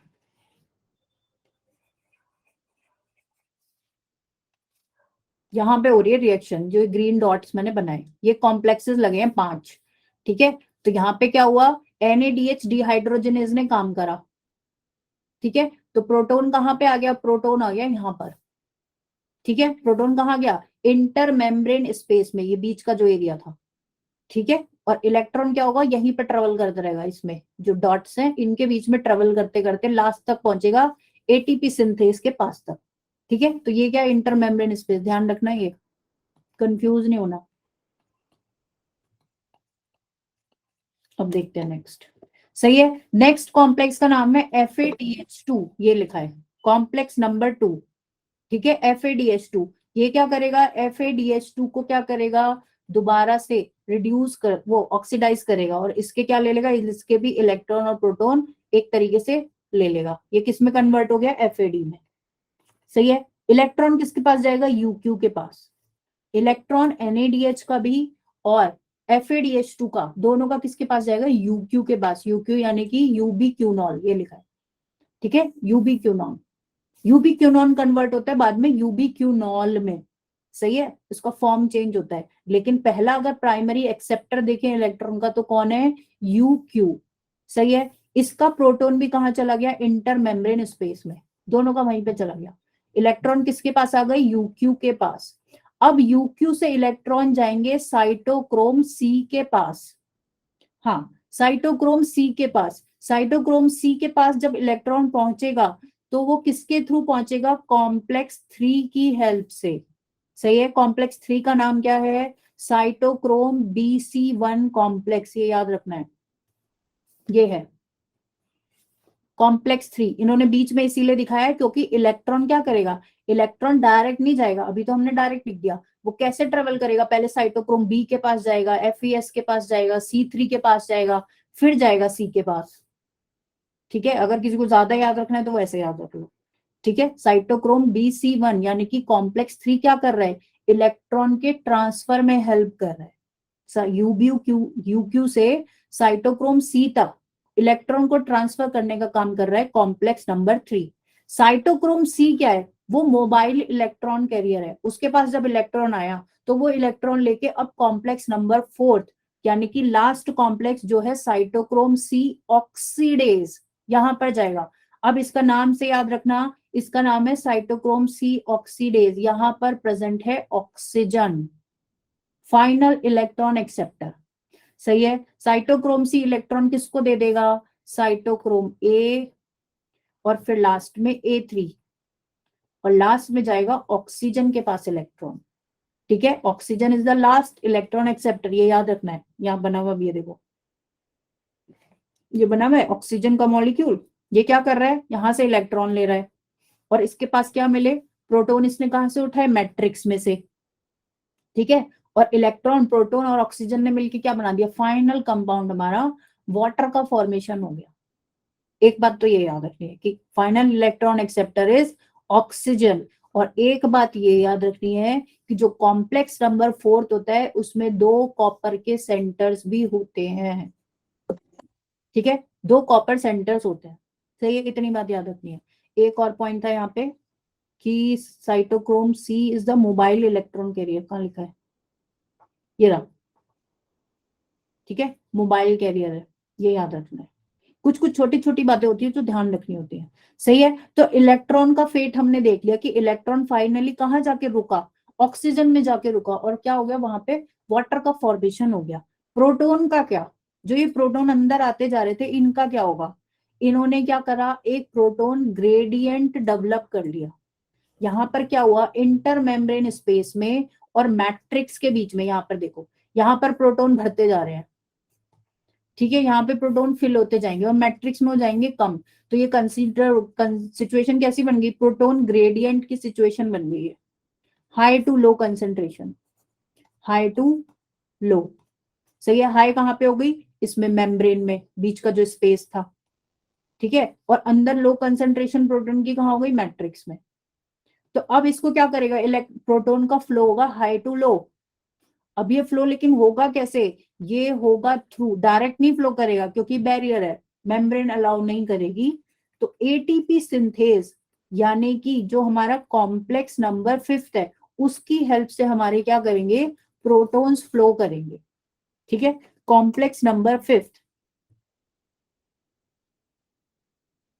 एंड कैसे होगा? मतलब एंड ऐसे होगा ना, इलेक्ट्रॉन आया, ऑक्सीजन ने एक्सेप्ट करा, प्रोटॉन कहां से लिया? उसने मैट्रिक्स ने। अब ये क्या करता है? ये ऑक्सीजन मिलके वाटर का फॉर्मेशन करेगा, ये केमिस्ट्री है। तो एक तरीके से इसमें मिक्स हो गया ना, वाटर इसने बना लिया। कहाँ है कॉपर सेंटर? वो कॉपर सेंटर है, लेकिन फाइनली इलेक्ट्रॉन किसके पास जाते हैं? ऑक्सीजन के पास ही जाएगा। ठीक है, कॉपर सेंटर दिखाया है, नो डाउट दिखाया है। ठीक है, लेकिन फाइनली कहां जाके रुकेगा? इलेक्ट्रॉन इज द, वो oxygen is the last acceptor of electron. ठीक है, तो अब हमारे सारे प्रोटॉन जो बीच के मेम्ब्रेन स्पेस में थे, वो कहां जाएंगे? वो कॉम्प्लेक्स 5 की हेल्प से पास करना स्टार्ट करेंगे। ठीक है, वो क्या करेंगे? हाई कंसेंट्रेशन से लो कंसेंट्रेशन की तरफ मूव करेंगे। अब जो तुम्हारी बुक में कॉम्प्लेक्स 5 का एग्जाम दिया है, डायग्राम, ये हाईली इंपॉर्टेंट है, वो उसको याद रखना है। और पूरे प्रोसेस को हम इसी को क्या बोलते हैं? Oxidative phosphorylation. ठीक है, क्योंकि पूरा रिएक्शन किस पे रन कर रहा है? रिडॉक्स रिएक्शन पे चल रहा है। एक बार NADH ऑक्सीडाइज हो रहा है, एक बार रिड्यूस हो रहा है, एक बार FADH ऑक्सीडाइज हो रहा है, एक बार रिड्यूस हो रहा है। पूरा प्रोसेस चल ही इस पे रहा है, इसीलिए इसको ऑक्सीडेटिव फॉस्फोराइलेशन बोलते हैं। अब ध्यान क्या रखना है? नेक्स्ट इंपॉर्टेंट बात, ये डायग्राम इज हाईली इंपॉर्टेंट। इसको oxysome, ATP synthase, complex number 5, या फिर हम F0 F1 पार्टिकल भी बोलते हैं। ठीक है, F0 F1 क्यों बोल रहे हैं? क्योंकि इसमें देखो दो पार्ट्स हैं एक तरीके से, एक F1 पार्ट है, एक F0 पार्ट है। क्वेश्चन क्या आता है? क्वेश्चन ये आता है कि कौन सा पार्ट कहां पर है। F1 जो पीस है, ठीक है, ये वाला पीस, इसका लोकेशन है मेम्ब्रेन, क्या है ये, पेरिफेरल मैट्रिक्स में। ठीक है, और इंटर मेम्ब्रेन जो बीच का स्पेस है उसमें कौन सी चीज फंसी हुई है, उसमें फंसा है हमारा F0 पार्टिकल, यानी कि F0 वाला पार्ट। ठीक है, ये ध्यान रखना है। और बाकी किधर की तरफ है? मैट्रिक्स की तरफ। F0 F1 इसलिए बोला है क्योंकि नाम देखो ना, यहाँ पे दो पार्ट है पूरे में, एक पार्ट है F0 एक पार्ट है F1, यहाँ देखो ना लिखा है। ठीक है, इसलिए इसको F0 F1 पार्टिकल भी बोल देते हैं। सही है, दो मेजर कंपोनेंट बोल लो, लिखा है ना बुक में। सही है, लोकेशन पूछता है ये, F0 की लोकेशन कहां पे होगी? इंटर मेम्ब्रेन स्पेस में। ओ सॉरी, इनर माइटोकॉन्ड्रियल मेम्ब्रेन, मैं भी गलत बोल रही हूँ। ठीक है, जो ऐसा था ना हमारा इन अंदर का मेम्ब्रेन था माइटोकॉन्ड्रिया का, उसमें लगा हुआ है। ठीक है, और बाकी जो पोर्शन है, रोटेटिंग पोर्शन है, वो अंदर की तरफ है, मैट्रिक्स की तरफ। तो इसका लोकेशन याद रखना, ये इंपॉर्टेंट है। ठीक है, जो पार्ट स्ट्रक्चर जो चिपका हुआ है वो किससे चिपका है? F0 से। और F0 किस में लगा हुआ है? मेम्ब्रेन में, अंदर वाली। ठीक है ना, इनर मेम्ब्रेन में। सही है, ये पॉइंट ध्यान रखना है। अब होगा क्या, जब हाई कंसेंट्रेशन से लो कंसेंट्रेशन की तरफ H+ हमारे मूव करेंगे, तो ये क्या होगा, ये जो F1 वाला पार्टिकल है ये क्या करता है? ये रोटेट करता है। इसमें कुछ ऐसा मोटर है या कॉम्प्लेक्स है जिसकी वजह से रोटेशन होता है और यहाँ पे एनर्जी प्रोड्यूस होगी। उस एनर्जी की हेल्प से ये एडीपी और पीआई कंबाइन होके फाइनली एटीपी का फॉर्मेशन करते हैं। समझ आई बात? ठीक है, सही है। दिस यहाँ पे देख लो, इस डायग्राम में भी देख सकते हो तुम बाद में, कि इसमें भी सब वही चीज दी है। जितने भी NADH पूरे प्रोसेस में बने, ग्लाइकोलिसिस में भी बना, लिंक रिएक्शन में बना, क्रेब्स साइकिल में बना, वो सारे NADH फाइनली कहाँ पहुंचेंगे? माइटोकॉन्ड्रिया में आके आएंगे। सही है ना, सबको माइटोकॉन्ड्रिया में क्यों आना है? क्योंकि उन्हें अपने इलेक्ट्रॉन और प्रोटॉन डोनेट करने हैं यहाँ पे, और दोबारा से ऑक्सीडाइज होके रिकंज्यूम होना है रिएक्शंस में। अब एक बात तुम्हें ये बताई गई थी, एक ये चीज ध्यान रख लेना, for each ATP produce 4H+ पास होते हैं, तब क्या होता है? हमारा एटीपी का फॉर्मेशन होता है। क्योंकि H+ क्या कर रहे हैं? हाई से लो कंसंट्रेशन मूव कर रहे हैं ना, तो कितने पे कितना करेगा? जब 4H+ मूव होते हैं तब एक एटीपी का फॉर्मेशन यहाँ पे होता है।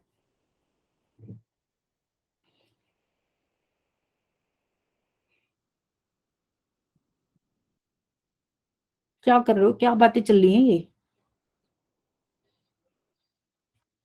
ठीक है, क्लियर है यहाँ पे?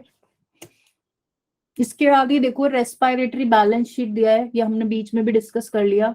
दोबारा से बताऊं इसको, ये डायरेक्ट एटीपी कैसे आ रहा है? हाँ, एक चीज याद रख लो बस, जैसे ग्लाइकोलिसिस की हमने बात करी, ठीक है, सारे NADH और FADH कहाँ पे आएंगे? यहाँ पर आएंगे, इलेक्ट्रॉन ट्रांसपोर्ट चेन में।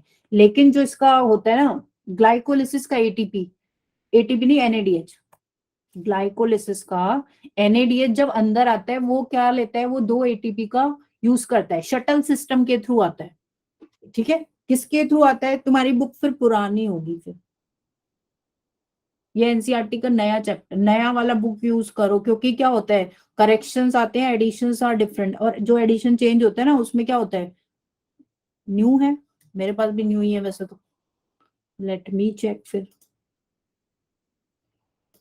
क्योंकि एडिशंस में ना चीजें चेंज हो जाती हैं।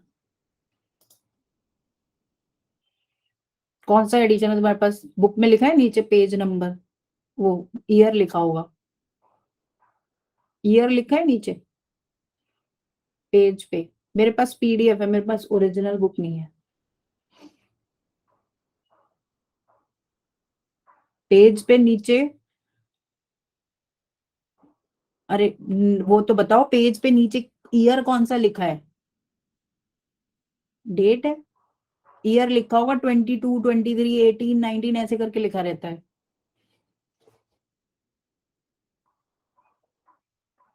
मेरे में 22 23 लिखा है। अब तुम अपना बताओ।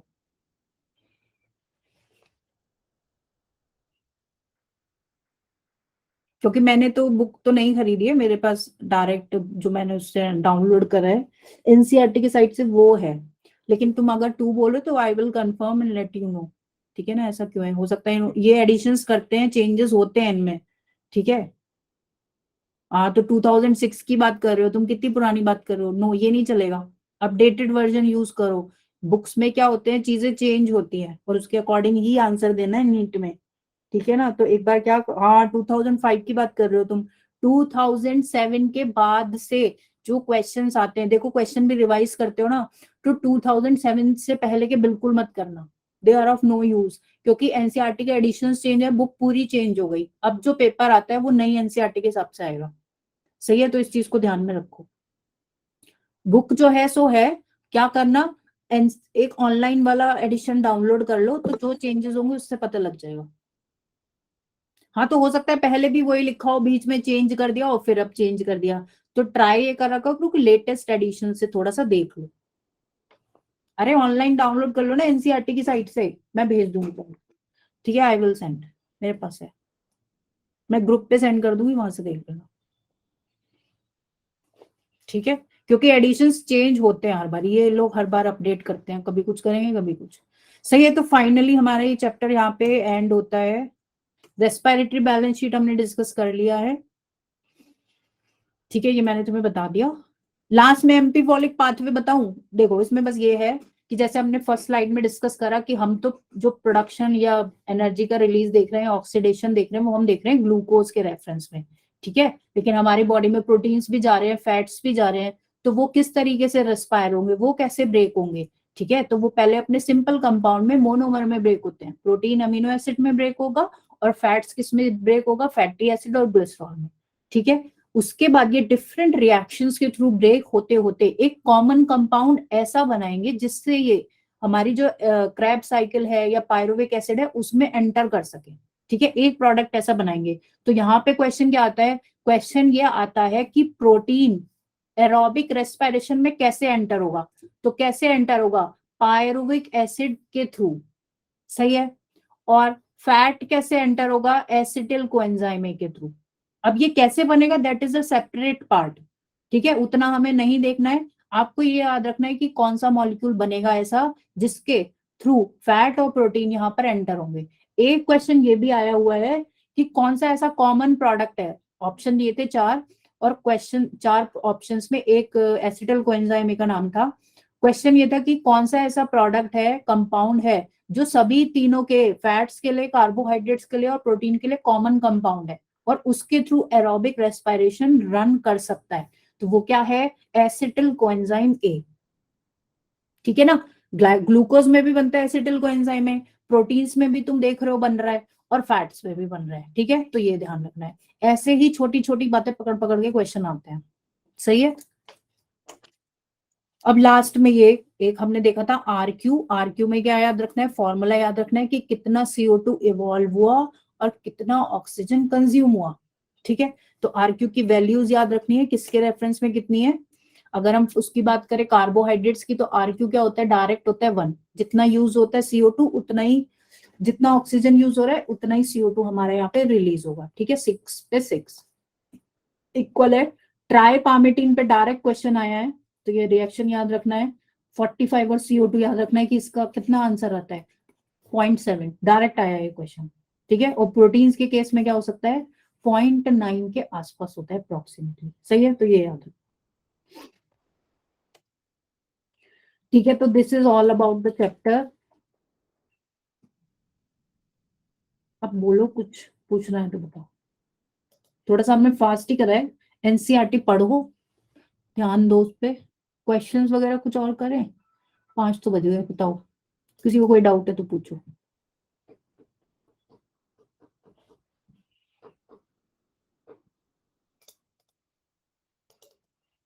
देखो मैं क्वेश्चन दिखाती हूँ। हाँ देखो क्वेश्चन, देखो स्क्रीन दिख रही है, अब मैं इसको जूम करती हूँ।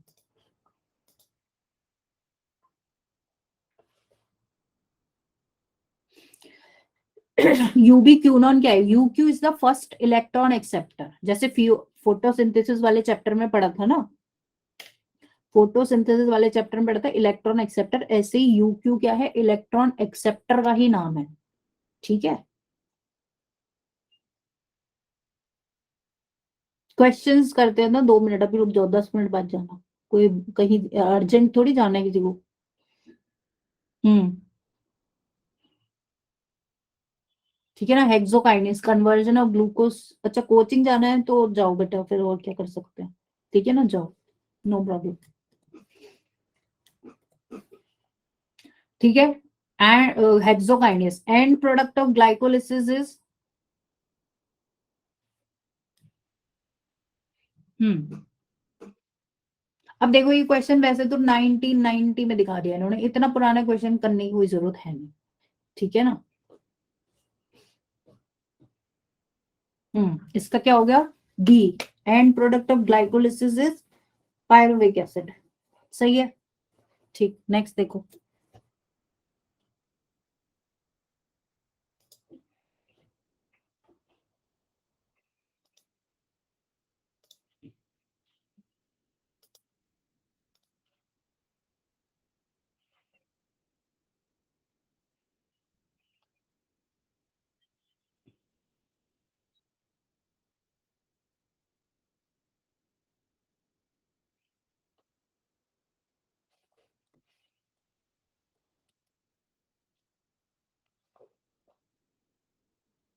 हम्म, क्या हो गया शैली, कहाँ जा रहे हो, थर्ड का बताओ। What is the role of NAD+ in cellular respiration, क्या रोल था, अभी बताया था आजाद, अभी बताया था जस्ट, 3 बार बोला लास्ट में, 4 बार।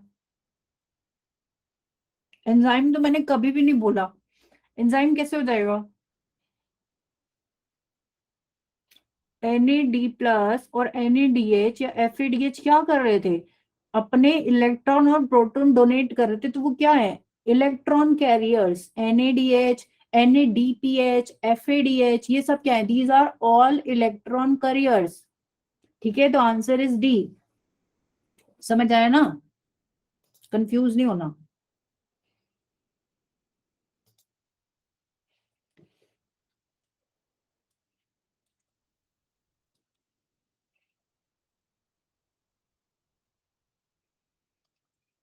हम्म, दिख रहा है क्वेश्चन,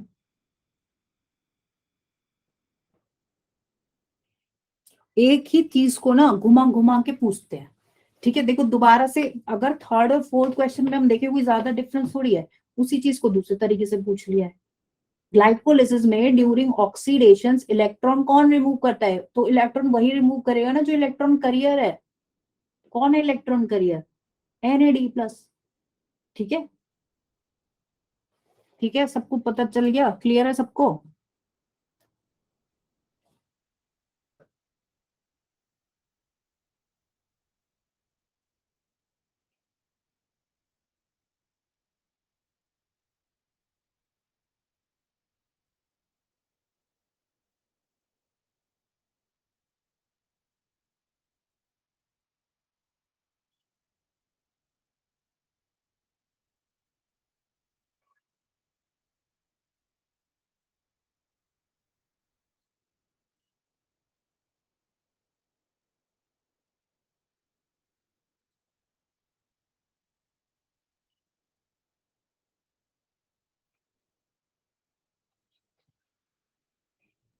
देखो फिर इसमें देखो डायरेक्ट क्वेश्चन आया, ये ट्राइपामिडीन वाला दिखाते हैं,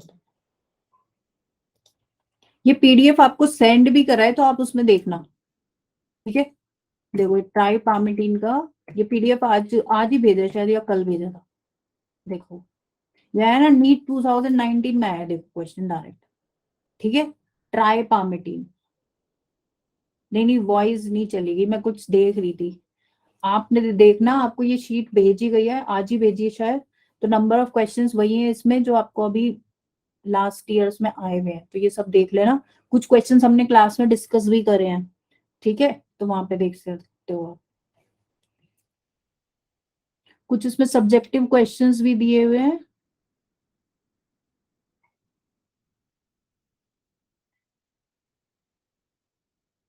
ज्यादा पुराने, अगर तुम अपने आप भी प्रैक्टिस करते हो ना, तो ज्यादा पुराने क्वेश्चन करने की जरूरत नहीं है, 2007 के बाद के करो, क्योंकि फिर वही बात कि एनसीईआरटी चेंज हो गई है पूरी। अगर तुम 20 साल पुराने क्वेश्चन करोगे ना, तो उसका कोई सेंस नहीं बनता। वो एनसीईआरटी में ही नहीं दिया तो वो एग्जाम में भी नहीं आएगा, और ना तुम्हारे सब्जेक्टिव पेपर में आएगा।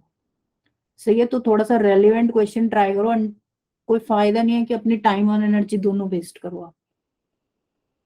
और फिजिक्स और केमिस्ट्री की तैयारी कैसी चल रही है, बोलो। कौन सा लिंक सेंड करना है? हाँ, if you want to leave you, हाँ मैं अभी भेज दूंगी, अभी भेज दूंगी, जस्ट अभी भेज दूंगी क्लास के बाद। ठीक है, तो कल टेस्ट देना मत भूलना। All the best. Thank you very much for joining. अब हो सकता है आपकी कल क्लास हो, केमिस्ट्री का तो कुछ पता ही नहीं चलता। मतलब वंशिका क्या कहना चाह रही हूँ?